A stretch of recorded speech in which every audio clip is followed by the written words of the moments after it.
Hello friends, welcome back to Anvesha channel. आज हम लोग पढ़ेंगे पत्रकारिता का आरंभ और 19वीं शताब्दी की हिंदी पत्रकारिता। ठीक है, इस टॉपिक को हम लोग पूरे विस्तार से पढ़ेंगे। ठीक है, क्योंकि ये जो टॉपिक है हिंदी पत्रकारिता, ठीक है, ये हमारे सिलेबस में है। ठीक है, तो इस टॉपिक को हम लोग पूरे विस्तार से पढ़ेंगे। ठीक है, चलिए आइए पढ़ना स्टार्ट करते हैं। सबसे पहले हम लोग देखते हैं हिंदी पत्रकारिता का उद्भव और विकास। ठीक है, देखिए भारत में पत्रकारिता की शुरुआत 1780 ईस्वी में हुई। ठीक है, उस समय जैम ऑगस्ट हिकी द्वारा प्रथम मुद्रित अंग्रेजी समाचार, ठीक है, ये क्या था? अंग्रेजी समाचार, ठीक है, जो कलकत्ता से निकला था। तो अंग्रेजी समाचार Calcutta General Advertiser Hicky Gazette द्वारा प्रकाशित किया गया था। ठीक है, तो ये प्रथम बार इसका प्रकाशन हुआ था। देखिए सन 1780 से 1818 तक भारतीय पत्रकारिता पर केवल अंग्रेज ही छाप रहे थे। ठीक है, तो 1780 और 1818 तक, ठीक है, जो भारतीय पत्रकारिता थी, ठीक है, उसमें अंग्रेज ही मतलब उसको छाप रहे थे। ठीक है, और सभी पत्र अंग्रेजी में ही छप रहे थे। ठीक है, अब हम लोग देखते हैं कि भारतीय भाषाओं में समाचार पत्र का आरंभ। ठीक है, समाचार पत्र का प्रारंभ। देखिए भारतीय भाषाओं में समाचार पत्रों का इतिहास 1818 ईस्वी से प्रारंभ होता है।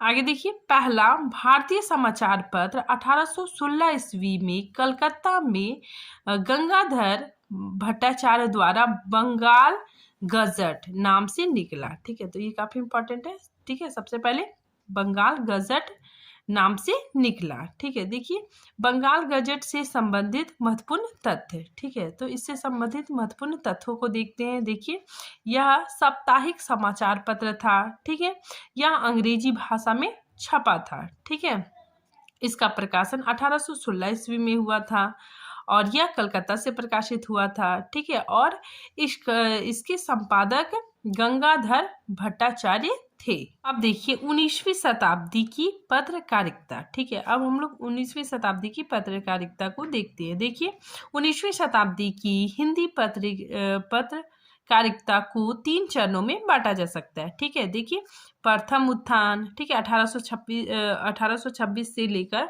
1867 तक। ठीक है, फिर द्वितीय उत्थान 1868 से 1885 तक। ठीक है, और तृतीय उत्थान 1886 से 1900 ईस्वी तक। ठीक है, तो सबसे पहले हम लोग देखते हैं प्रथम उत्थान। ठीक है, 1826 से 1867 तक। ठीक है, देखिए भारतेंदु के उदय से पूर्व पत्र पत्रिकाओं के विकास का प्रथम दौर पूरा हो चुका था। ठीक है, देखिए इस प्रकार हिंदी पत्रकारिता का आरंभ भारतेंदु पूर्व युग से हुआ। ठीक है, तो हिंदी पत्रकारिता की जो शुरुआत है, ठीक है, वो भारतेंदु पूर्व युग से ही शुरुआत हो चुकी थी। ठीक है, पत्र पत्रिकाओं का सीधा संबंध जन जागरण से होता है। ठीक है, तो पत्र पत्रिकाओं का संबंध सीधा जन जागरण से होता है। ठीक है, आम लोगों से होता है। उस समय जन जागरण का केंद्र कलकत्ता था। ठीक है, क्योंकि कलकत्ता से ही पत्र पत्रिकाएं प्रकाशित होती थी। ठीक है, ज्यादातर। देखिए अब हम लोग देखते हैं भारतेंदु पूर्व युगीन हिंदी पत्र पत्रिकाएं। ठीक है, देखिए यहाँ पे कुल 16 पत्र पत्रिकाएं निकलती थी। ठीक है, तो उस समय कुल 16 पत्र पत्रिकाएं निकलती थी। ठीक है, सबसे पहले हम लोग देखते हैं उदन मार्तंड। ठीक है, ये काफी इंपॉर्टेंट है, पूछा भी जाता है। ठीक है, तो उदन मार्तंड 1826 में प्रकाशित हुआ था। ठीक है, उदन मार्तंड का अगर हम शाब्दिक अर्थ देखेंगे तो उदन का मतलब क्या हो गया? उगता हुआ। ठीक है, मार्तंड का मतलब सूर्य। ठीक है, उगता हुआ सूर्य। ठीक है, देखिए ये जो उदन मार्तंड है, ठीक है, ये साप्ताहिक पत्रिका थी। ठीक है, और इसके संपादक जुगल किशोर शुक्ल थे। ठीक है, और जुगल किशोर शुक्ल कानपुर के निवासी थे। ठीक है, और ये कलकत्ता से प्रकाशित होता था। ठीक है, तो ये काफी इंपॉर्टेंट है। ठीक है, सबसे पहले उदन मार्तन पत्रिका ही प्रकाशित हुई थी। ठीक है, अब देखिए जो उदन मार्तन ये पत्रिका है, ठीक है, काफी इंपॉर्टेंट है। ठीक है, और ये हिंदी का पहला समाचार पत्र है। ठीक है, तो इसको हम लोग थोड़ा विस्तार से पढ़ते हैं। ठीक है, देखिए उदन मार्तंड को हिंदी का प्रथम समाचार पत्र माना जाता है। ठीक है, इसका प्रकाशन 30 मई 1826 ईस्वी को हुआ था। ठीक है, और यह साप्ताहिक पत्रिका के रूप में कलकत्ता से प्रकाशित हुई थी। ठीक है, कलकत्ता से शुरू हुई थी। अब देखिए आगे, इसके संपादक पंडित जुगल किशोर थे, जो कानपुर के निवासी थे। ठीक है, इनकी प्रति मंगलवार को निकलती थी। ठीक है, इसका जो कॉपी है, ठीक है, समाचार पत्र, वो मंगलवार को निकलती थी। ठीक है, और मासिक मूल्य 2 रुपए थे। ठीक है, और इसकी कीमत कितनी थी? 2 रुपए थी। ठीक है, आगे देखिए, उदन मार्तंड में खड़ी बोली का उल्लेख मध्य देशीय भाषा के नाम से हुआ है। ठीक है, तो ये काफी इंपॉर्टेंट है, याद रखिएगा आप लोग कि उदन मार्तंड में खड़ी खड़ी बोली को मध्य देशीय भाषा भी कहा गया है। ठीक है, क्योंकि ऐसा क्वेश्चन पूछा जाता है कि मध्य देशीय भाषा खड़ी बोली को किस पत्रिका में कहा गया है, तो उदन मार्तंड में कहा गया है। आगे देखिए, उदन मार्तंड की प्रकाशन तिथि 30 मई को आधार मानकर राष्ट्रीय हिंदी पत्रकारिता दिवस मनाया जाता है। ठीक है, तो काफी इंपॉर्टेंट है।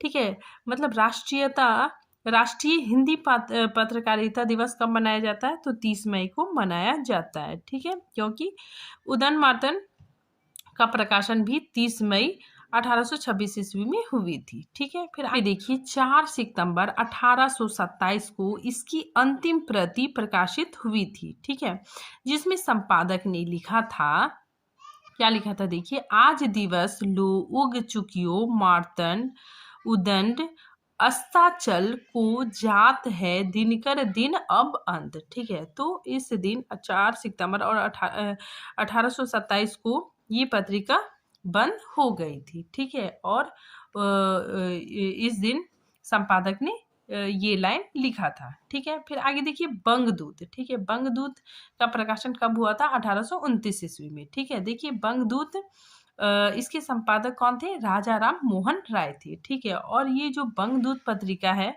ये हिंदी, उर्दू, अंग्रेजी, बंगला, ठीक है, ये कई भाषाओं में निकलती थी। यहाँ पे देखिए, ये बंगदूत है। ठीक है, बंग का मतलब क्या हो गया? बंगला। ठीक है, दूत मतलब वहां का खबर बताने वाला। ठीक है, तो बंगदूत साप्ताहिक पत्रिका थी। ठीक है, और इसका प्रकाशन 1829 में हुआ था। ठीक है, और इसके संपादक राजा राम मोहन राय थे। ठीक है, और ये कलकत्ता से प्रकाशित होता था। ठीक है, तो देखिए, बंगदूत 1829 ईस्वी में राजा राम मोहन राय ने बंगदूत पत्रिका का प्रकाशन आरंभ किया। ठीक है, इसका प्रकाशन हिंदी के अलावे, बहुत इंपॉर्टेंट है, ठीक है, याद रखिएगा आप लोग, हिंदी के अलावे अंग्रेजी, फारसी और बंगला भाषा में होता था। ठीक है, और ये साप्ताहिक पत्रिका थी। ठीक है, अब हम लोग देखते हैं बनारस अखबार। ठीक है, तो बनारस अखबार 1845 ईस्वी में प्रकाशित हुई। ठीक है, और ये साप्ताहिक पत्रिका है, और इसके संपादक राजा शिव प्रसाद सितारे हिंद थे। ठीक है, तो देखिए, बनारस अखबार एक ऐसा अखबार था जो मतलब हिंदी क्षेत्र में और हिंदी भाषा में निकलता था। ठीक है, तो बनारस अखबार ये हिंदी क्षेत्र में, ठीक है, जहाँ हिंदी बोली जाती है, ठीक है, तो हिंदी क्षेत्र में और हिंदी भाषा में निकलता था। फिर आगे देखिए, शिव प्रसाद सितारे हिंद ये उर्दू के पक्षधर थे। ठीक है, और उर्दू के शब्दों का प्रयोग बनारस अखबार में किया गया है। ठीक है, तो अब हम लोग बनारस अखबार के बारे में और कुछ महत्वपूर्ण बातों को जानते हैं। ठीक है, देखिए, यह साप्ताहिक पत्रिका थी हिंदी भाषा क्षेत्र में। ठीक है, हिंदी भाषा क्षेत्र में हिंदी में प्रकाशित होने वाला यह प्रथम अखबार कहा जा सकता है। आगे देखिए, हिंदी भाषा और देवनागरी लिपि में प्रकाशित होने के बावजूद इस पत्र में, ठीक है, इस पत्रिका में उर्दू, अरबी और फारसी शब्दों की बहुलता थी। आगे देखिए, सुधाकर पत्रिका। ठीक है, ये 1850 ईस्वी में प्रकाशित हुई और इसके संपादक तारा मोहन मित्र थे, और ये काशी से प्रकाशित होती थी। ठीक है, तो यहाँ पे देखिए, सुधाकर पत्रिका बनारस अखबार के विरोध में इसका प्रकाशन हुआ। ठीक है, तो ये काफी इंपॉर्टेंट है, याद रखिएगा आप लोग। ठीक है। आगे देखिए सुधाकर 1850 ईस्वी में प्रकाशित हुई। इसके संपादक बाबू तारा मोहन मित्र थे और ये साप्ताहिक पत्रिका थी। ठीक है, और ये काशी से प्रकाशित होती थी। फिर आगे देखिए शिव प्रसाद के विरोध में, ठीक है, जो शिव प्रसाद सितारे हिंद थे, ठीक है, वे उर्दू के समर्थक थे। ठीक है, तो उनके विरोध में यह पत्रिका निकली थी। ठीक है, देखिए शिव प्रसाद के विरोध में, ठीक है, क्योंकि शिव प्रसाद उर्दू के समर्थक थे। ठीक है, तो उसके विरोध में यह पत्रिका निकली थी।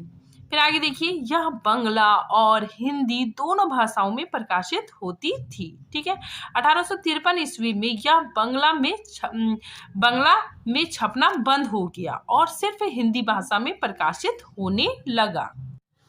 आगे देखिए बुद्धि प्रकाश पत्रिका। ठीक है, देखिए यह साप्ताहिक पत्र मुंशी सदा सुखलाल, ठीक है, मुंशी सदा सुखलाल के संपादन में 1852 ईस्वी में आगरा से निकला। ठीक है, तो ये बुद्धि प्रकाश मुंशी सदा सुखलाल इसके संपादक थे और ये आगरा से निकलती थी। ठीक है, 1852 ईस्वी में।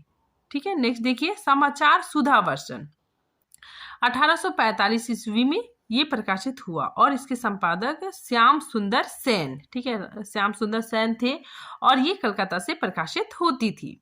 और यह हिंदी का, ठीक है, ये काफी इंपॉर्टेंट है, याद रखिएगा आप लोग, यह हिंदी का प्रथम दैनिक, ठीक है, प्रथम दैनिक पत्र था। आगे देखिए प्रजा हितैषी, ठीक है, काफी इंपॉर्टेंट है। प्रजा हितैषी यह पत्रिका 1855 ईस्वी में प्रकाशित हुई। ठीक है, और इसके संपादक राजा लक्ष्मण सिंह, ठीक है, राजा लक्ष्मण सिंह थे और ये आगरा से प्रकाशित होती थी। और ये जो राजा लक्ष्मण सिंह है ये संस्कृत के पक्षधर थे। ठीक है, फिर आगे देखिए ज्ञान प्रादायनी, ठीक है, ये पत्रिका 1867 ईस्वी में प्रकाशित हुई और इसके संपादक नवीन चंद्र राय थे। ठीक है, तो याद रखिएगा आप लोग ज्ञान प्रादायनी, ठीक है, इस पत्रिका के संपादक नवीन चंद्र राय थे और ये मासिक पत्रिका थी। ठीक है, महीने में एक बार निकलती थी और ये लाहौर से निकलती थी। ठीक है, देखिए यहाँ पे मैंने लिखा भी है कि यह मासिक पत्रिका थी और नवीन चंद्र राय इसके संपादक थे और 1867 ईस्वी में लाहौर से प्रकाशित होती थी। ठीक है, अब हम लोग देखते हैं द्वितीय उत्थान। ठीक है, 1868 से 1885 ईस्वी तक। ठीक है, देखिए हिंदी पत्रकारिता के द्वितीय उत्थान में भारतेंदु हरिश्चंद्र का महत्वपूर्ण स्थान है। ठीक है, उन्होंने हिंदी भाषा की प्रत्येक अभाव को दूर करने का प्रयास किया। इस काल में हिंदी भाषा का रूप स्थिर और परिमार्जित हुआ। जागरण की भावना के प्रसार हेतु गंभीर लेख लिखे गए। ठीक है, तो इस काल में जागरण की भावना, ठीक है, जागरण की भावना और गंभीर लेख लिखे गए तथा शुद्ध साहित्य पत्रिकाओं का प्रकाशन हुआ। ठीक है, अब देखिए हम लोग द्वितीय उत्थान के अंतर्गत जो पत्र पत्रिकाएं आती है, ठीक है, उसको पढ़ेंगे। ठीक है, सबसे पहले हम लोग पढ़ते हैं कवि वचन सुधा। ठीक है, ये काफी इंपॉर्टेंट है। ठीक है, ये भारतेंदु हरिश्चंद्र द्वारा संपादित है। ठीक है, इनके द्वारा निकाला गया था। तो देखिए हम लोग पढ़ते हैं इसको। कवि वचन सुधा 1868 ईस्वी में भारतेंदु ने मासिक पाक्षिक पत्रिका का संपादन आरंभ किया। यह साहित्य के साथ ही समाचार और राजनीतिक की भी पत्रिका थी। ठीक है, तो ये समाचार और राजनीतिक की भी पत्रिका थी। ठीक है, आगे देखिए इस पत्रिका को अंग्रेजों का कोपभाजन भी बनना पड़ा। ठीक है, मतलब अंग्रेजों के गुस्से का शिकार भी बनना पड़ा।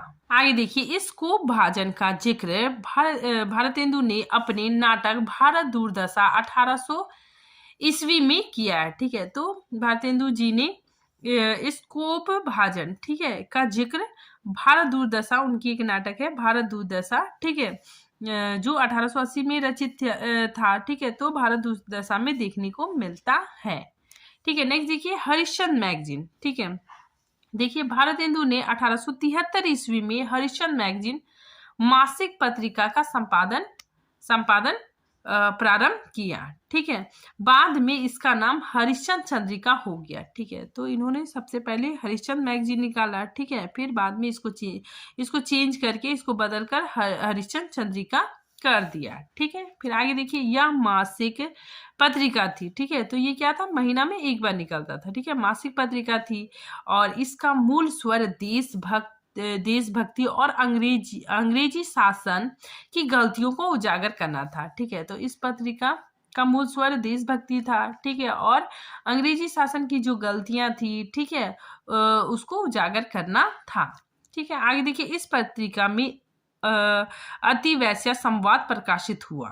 ठीक है, तो इस पत्रिका में अति वैश्य संवाद प्रकाशित हुआ था, जिसके कारण ब्रिटिश सरकार ने इसे अश्लील, ठीक है, अश्लील घोषित कर पत्रिका की सरकारी खरीद बंद कर दी थी। देखिए, भारतेंदु जी ने हरिश्चंद्र चंद्रिका, ठीक है, जो हरिश्चंद्र चंद्रिका था, ठीक है, तो हरिश्चंद्र चंद्रिका ये इसकी क्या हो गई, सरकारी खरीद बंद हो गई। ठीक है, और इसी वजह से उन्हें आर्थिक संकट का सामना करना पड़ा। ठीक है, और ये पत्रिका बंद हो गई।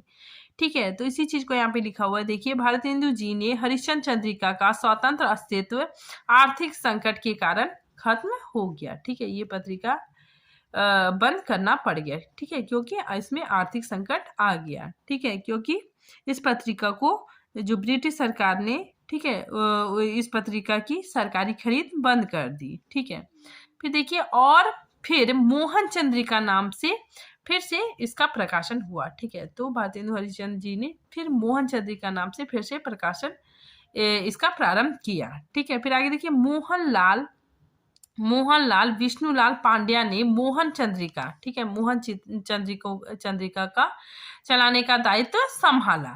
ठीक है, अब आगे देखिए, हम लोग देखते हैं बाल बोधनी पत्रिका। ठीक है, ये भी काफी इंपॉर्टेंट है।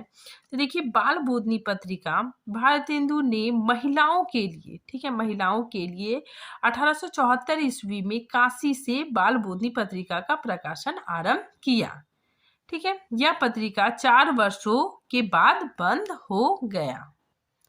आगे देखिए, सदादर्श पत्रिका। ठीक है, इसके संपादक लाला श्रीनिवास दास थे।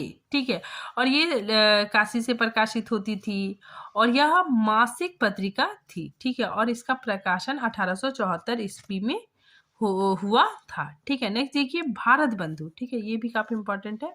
भारत बंधु पत्रिका का प्रकाशन 1874 ईस्वी में हुआ। ठीक है, और इसके संपादक बाबू तोताराम, ठीक है, बाबू तोताराम थे और ये अलीगढ़ से प्रकाशित होता था। ठीक है, नेक्स्ट देखिए, भारत मित्र। ठीक है, यहाँ पे कंफ्यूज मत कीजिएगा। ठीक है, ये भारत बंधु है और ये भारत मित्र है। ठीक है, तो देखिए, भारत मित्र पत्रिका का प्रकाशन 1877 ईस्वी में हुआ। ठीक है, और इसके संपादक रुद्र दत्त थे और ये कलकत्ता से प्रकाशित होती थी। ठीक है, नेक्स्ट देखिए, मित्र विलास। ठीक है, मित्र विलास पत्रिका 1877 ईस्वी में प्रकाशित होती थी और इसके संपादक कन्हैयालाल थे। ठीक है, और ये पंजाब से प्रकाशित होने वाली पहली पत्रिका थी। ठीक है, नेक्स्ट देखिए, हिंदी प्रदीप। ठीक है, ये काफी इंपॉर्टेंट है, पूछा जाता है। ठीक है, कि हिंदी प्रदीप के संपादक कौन थे, तो बालकृष्ण भट्ट।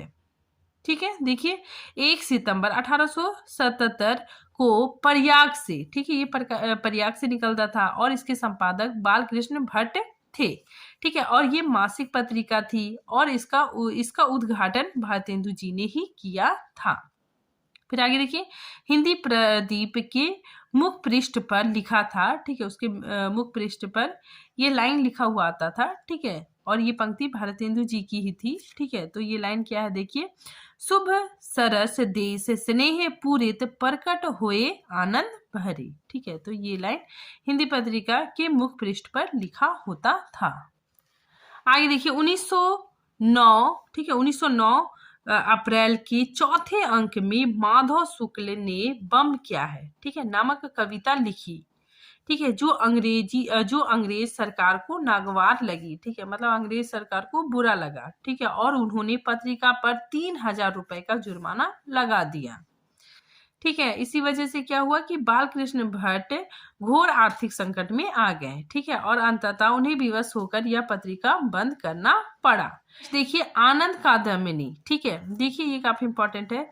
यह 1881 ईस्वी में मिर्जापुर, ठीक है, मिर्जापुर से निकलती थी और इसके संपादक बद्री नारायण चौधरी प्रेमघन थे। ठीक है, और ये मासिक पत्रिका थी। ठीक है, फिर देखिए ये काफी इंपॉर्टेंट है। ठीक है, इसको मैंने लिखा भी है नोट में कि इसका संपादन आचार्य रामचंद्र शुक्ल ने भी किया था। ठीक है, नेक्स्ट भारतेंदु पत्रिका। ठीक है, तो ये याद रखिएगा, ये भारतेंदु जी नहीं है। ठीक है, ये एक पत्रिका है। ठीक है, भारतेंदु एक भारतेंदु पत्रिका है। ठीक है, तो देखिए यह 1883 ईस्वी में वृंदावन, ठीक है, वृंदावन से निकलती थी और ये इसके संपादक राधा चरण गोस्वामी थे। ठीक है, और ये मासिक पत्रिका थी। ठीक है, नेक्स्ट देखिए ब्रह्म पत्रिका। ठीक है, देखिए 1883 ईस्वी में कानपुर से, ठीक है, ये पत्रिका कानपुर से निकलती थी और ये मासिक पत्रिका थी। ठीक है, और इसके संपादक प्रताप नारायण मिश्र थे। ठीक है, तो यहाँ पे याद रखिएगा आप लोग, ये जो ब्राह्मण पत्रिका है ये 1883 ईस्वी में, ठीक है, और इसके संपादक प्रताप नारायण मिश्र थे। ठीक है, और ये मासिक पत्रिका थी और ये कानपुर से प्रकाशित होता था। अब देखिए तृतीय उत्थान। ठीक है, हिंदी पत्रकारिता के तृतीय उत्थान में 200 से अधिक छोटी बड़ी हिंदी पत्र पत्रिकाएं प्रकाशित हुई।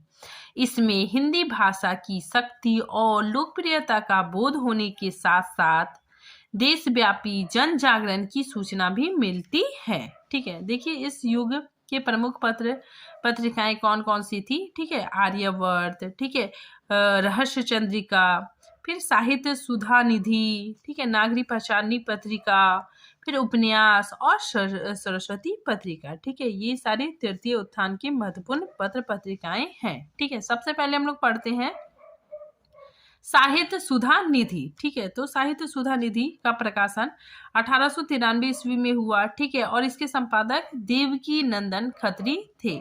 ठीक है, और ये मासिक पत्रिका थी और ये मुजफ्फरपुर से निकलती थी। ठीक है, नेक्स्ट देखिए नागरी पहचानी पत्रिका। ठीक है, तो ये क्या है, नागरी पहचानी पत्रिका, और ये 1896 ईस्वी में प्रकाशित हुई। ठीक है, वाराणसी, ठीक है, काशी से प्रकाशित होती थी। ठीक है, और इसके संपादक देखिए कौन कौन थे।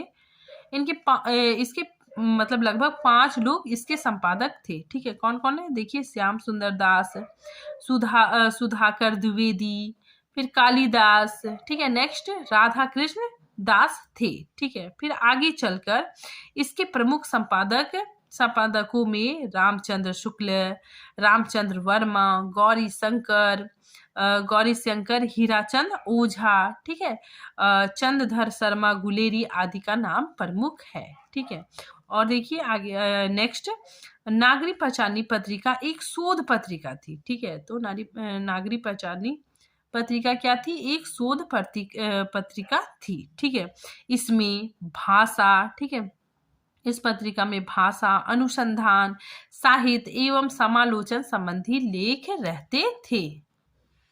आगे देखिए उपन्यास पत्रिका। ठीक है, तो देखिए एक उपन्यास पत्रिका भी थी। ठीक है, तो इसका प्रकाशन 1898 ईस्वी में हुई और इसके संपादक गोपाल राम गहमरी थे। ठीक है, और ये मासिक पत्रिका थी। ठीक है, महीने में एक बार निकलती थी और ये काशी से प्रकाशित होती थी। ठीक है, नेक्स्ट देखिए सरस्वती पत्रिका। ठीक है, काफी इंपॉर्टेंट है। सरस्वती पत्रिका 1900 ईस्वी में प्रकाशित हुई। ठीक है, देखिए इसके बारे में थोड़ा डिटेल से जानते हैं हम लोग। 1900 ईस्वी में सरस्वती पत्रिका प्रकाशित हुई और ये मासिक पत्रिका है। ठीक है, और इसके संपादक चिंतामणि घोष थे। ठीक है, देखिए संपादक मंडल। ठीक है, संपादक मंडल के अंतर्गत कौन कौन लोग आ जाएंगे। ठीक है, देखिए जगन्नाथ दास रत्नाकर, ठीक है, श्याम सुंदर दास, किशोरी लाल गोस्वामी, ठीक है, कार्तिक प्रसाद खत्री और राधा कृष्ण दास शामिल थे। ठीक है, तो ये लोग संपादक मंडल थे। ठीक है, ये लोग मतलब सरस्वती पत्रिका का संपादन करते थे। ठीक है, फिर आगे देखिए 1903 ईस्वी में महावीर प्रसाद द्विवेदी, ठीक है, महावीर प्रसाद द्विवेदी ने इसका कार्यभार संभाला। ठीक है, देखिए 1903 ईस्वी में महावीर प्रसाद द्विवेदी ने इसका कार्यभार संभाला। ठीक है, और इसका प्रकाशन इलाहाबाद प्रयाग से होता था। ठीक है, देखिए सरस्वती पत्रिका का नामकरण चिंतामणि घोष ने किया था। ठीक है, तो काफी इंपॉर्टेंट है कि सरस्वती पत्रिका का नामकरण किसने किया था, तो चिंतामणि घोष ने किया था। ठीक है, 1 जनवरी 1900 ईस्वी को सरस्वती का प्रथम अंक प्रकाशित हुआ था। ठीक है, तो देखिए ये ऐसा पूछा जाएगा कि सरस्वती पत्रिका का नामकरण करने का श्रेय किसे जाता है, तो चिंतामणि घोष को जाता है। ठीक है, आगे देखिए महावीर प्रसाद द्विवेदी ने, ठीक है, 1903 ईस्वी से 1920 ईस्वी तक सरस्वती पत्रिका को संपादित किया। ठीक है, मतलब सरस्वती पत्रिका के संपादक बने रहे। ठीक है, तो महावीर प्रसाद द्विवेदी ने 1903 ईस्वी में सरस्वती पत्रिका का कार्यभार संभाला था। ठीक है, फिर आगे देखिए सरस्वती पत्रिका के अन्य संपादक कौन कौन थे। ठीक है, आगे हम लोग देखते हैं। तो यहाँ पे देखिए 1921 से 1925 तक, ठीक है, पदुम लाल पुन्नालाल बख्शी ने इसका संपादन किया था। ठीक है, तो ये तीसरे संपादक थे। ठीक है, दूसरे संपादक महावीर प्रसाद द्विवेदी थे। ठीक है, तीसरे संपादक पदुम लाल पुन्नालाल बख्शी थे। ठीक है, फिर देखिए अन्य संपादक। ठीक है, अन्य संपादक भी कौन कौन थे, देखिए देवी दत्त शुक्ल। ठीक है, फिर नेक्स्ट हरिकेशव घोष, फिर ठाकुर दत्त मिश्र। ठीक है, नेक्स्ट श्रीनाथ सिंह। ठीक है, नेक्स्ट उमेश चंद्र मिश्र, फिर देवी दयाल चतुर्वेदी। ठीक है, श्री नारायण चतुर्वेदी, फिर निरिथ राय। ठीक है, 1980 ईस्वी। ठीक है, तो यहीं पर क्या होता है, सरस्वती पत्रिका बंद कर दी जाती है। ठीक है, तो ये अंतिम संपादक होते हैं। ठीक है, तो ये अन्य संपादक थे। ठीक है, तो ये कुछ कुछ इम्पोर्टेंट है। ठीक है, याद रख लीजिएगा आप लोग। ठीक है, तो आज ये टॉपिक यहीं पे ख़त्म होता है। ठीक है, मिलते हैं नेक्स्ट टॉपिक के साथ, तब तक के लिए थैंक यू।